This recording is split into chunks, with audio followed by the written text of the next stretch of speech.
नमस्कार, स्वागत है आपका personal finance bulletin money time में। मैं हूं आपके साथ मीनू शर्मा, लेकर हाजिर हूं आपके लिए आपकी जेब और जिंदगी पर सीधा असर डालने वाली पर्सनल फाइनेंस, बिजनेस, कॉर्पोरेट और पॉलिसी से जुड़ी तमाम बड़ी खबरें। तो चलिए फटाफट शुरू करते हैं खबरों का सिलसिला।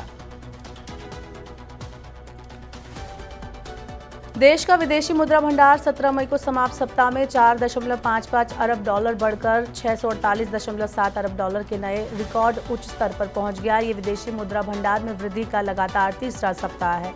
इससे पहले के सप्ताह में ये 2.56 अरब डॉलर बढ़कर 644.15 अरब डॉलर रहा था। इस दौरान गोल्ड रिजर्व का मूल्य 1.24 अरब डॉलर बढ़कर 57.19 अरब डॉलर हो गया।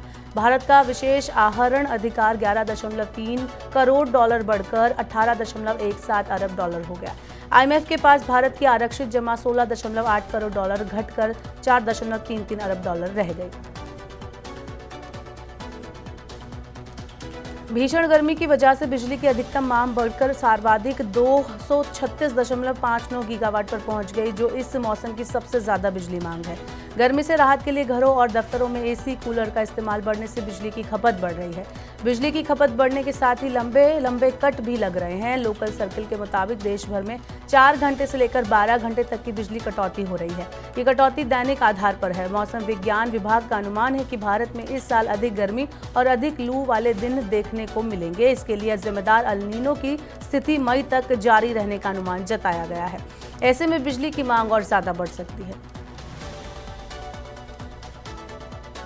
अदानी ग्रुप के लिए अच्छी खबर है। अदानी ग्रुप की प्रमुख company Adani ports and special economic zone को सेंसेक्स में हॉट सीट मिल गई है। अदानी पोर्ट्स 24 जून से BSE के प्रमुख इंडेक्स सेंसेक्स में शामिल हो जाएगा।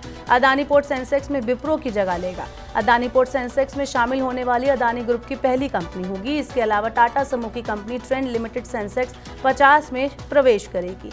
ये डिवीज लेबोरेटरीज लिमिटेड की जगह लेगी। BSE ने अपने BSE 100, Sensex 50, Sensex next 50, BSE Bankex index में भी बदलाव करने की घोषणा की है। भारत में अमीर और गरीब के बीच बढ़ती असमानता को दूर करने के लिए अमीरों पर अतिरिक्त टैक्स लगाने की बात की जा रही है। अर्थशास्त्री थॉमस पिकेटी ने सुझाव दिया है कि 10 करोड़ रुपए से ज्यादा की शुद्ध संपत्ति पर 2% टैक्स और 33% विरासत टैक्स लगाया जाए। शोध पत्र में कहा गया कि 10 करोड़ रुपए से अधिक की शुद्ध संपत्ति पर 2% टैक्स और 10 करोड़ रुपए से ज्यादा की संपत्ति पर 33% विरासत कर लगाने से मिलने वाला राजस्व GDP में 2.73% का बड़ा योगदान देगा। 2000 के दशक की शुरुआत से भारत में असमानता लगातार बढ़ती जा रही है। वित्त वर्ष 2022-23 में देश की शीर्ष 1% आबादी की आय 22.6% और संपत्ति में हिस्सेदारी 40.1% थी। दिग्गज technology company Google e-commerce platform Flipkart में हिस्सेदारी खरीदने जा रही है। वॉलमार्ट की अगुवाई में होने वाले नए वित्त पोषण दौर में फ्लिपकार्ट ने गूगल को अल्पांश निवेशक के तौर पर अपने साथ जोड़ने की घोषणा की है। फ्लिपकार्ट ने गूगल की तरफ से निवेश की जाने वाली प्रस्तावित राशि का अभी खुलासा नहीं किया है। फ्लिपकार्ट ने कहा कि गूगल के निवेश से फ्लिपकार्ट को अपने कारोबार का विस्तार करने और देश भर में ग्राहकों को सेवा देने के लिए अपने डिजिटल बुनियादी ढांचे को आधुनिक बनाने में मदद मिलेगी।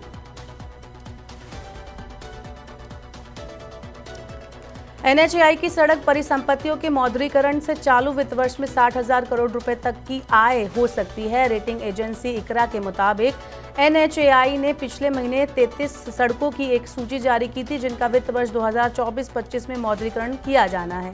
इस काम को TOT और NHAI इनवीट को बिक्री के माध्यम से अंजाम देने की योजना है।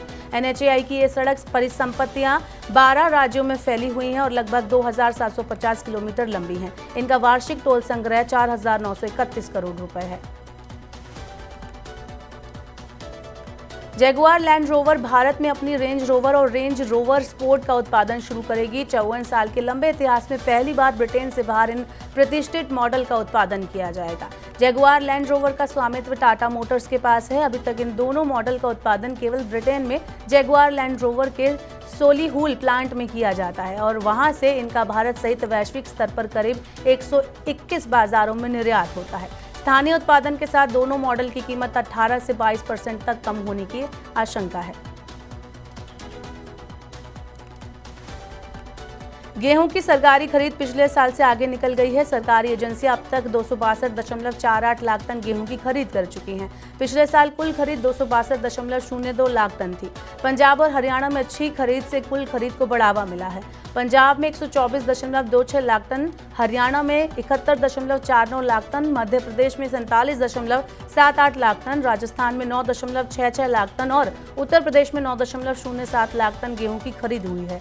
गेहूं की खरीद आमतौर पर अप्रैल से मार्च तक चलती है, लेकिन केंद्र सरकार ने इस साल राज्यों को फसल की आवक के आधार पर खरीद करने की अनुमति दी है। अधिकतर राज्यों में खरीद मार्च की शुरुआत में ही शुरू हो गई थी।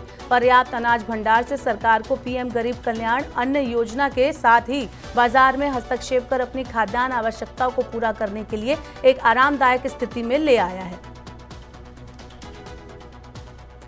दालों की महंगाई से फिलहाल राहत मिलती नहीं दिख रही है। दिल्ली में चने का भाव 7,000 रुपए पर क्विंटल के स्तर को पार कर गया। ऐसे में अब बेसन और उससे बनने वाले तमाम उत्पादों की महंगाई का सामना करना पड़ सकता है।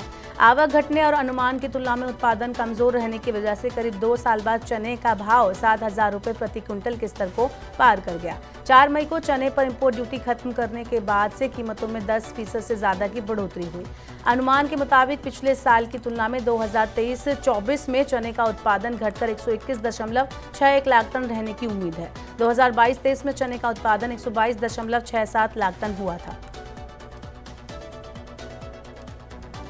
दूरसंचार विभाग ने टेलीकॉम कंपनियों को 6 लाख से ज्यादा मोबाइल कनेक्शन का फिर से सत्यापन करने का निर्देश दिया है। ये ऐसे कनेक्शन हैं जिनके बारे में संदेह है कि ये गलत दस्तावेजों का उपयोग करके प्राप्त किए गए हैं। विभाग ने दूरसंचार कंपनियों को 60 दिन के भीतर इन मोबाइल नंबरों का फिर से सत्यापन करने का निर्देश दिया है। दूरसंचार विभाग ने आर्टिफिशियल इंटेलिजेंस के जरिए विश्लेषण के बाद लगभग 6,80,000 मोबाइल कनेक्शन को संभावित रूप से धोखाधड़ी वाले नंबर के रूप में चिन्हित किया है। तो ये थी मनी टाइम में आज की तमाम बड़ी खबरें। वक्त हो गया आपसे विदा लेने का। अब आपसे होगी कल मुलाकात। पर्सनल फाइनेंस से जुड़ी खबरों को पढ़ने, सुनने, उनसे जुड़े खास कार्यक्रमों को देखने के लिए मनी 9 के यूट्यूब चैनल को आप जरूर सब्सक्राइब कर लें। साथ ही आज का हमारा मनी टाइम आपको कैसा लगा, नीचे कमेंट बॉक्स में अपना फीडबैक हमें जरूर दें। फिलहाल के लिए इस बुलेटिन में इतना ही। बने रहिए मनी 9 के साथ। नमस्कार, शुभ रात्रि।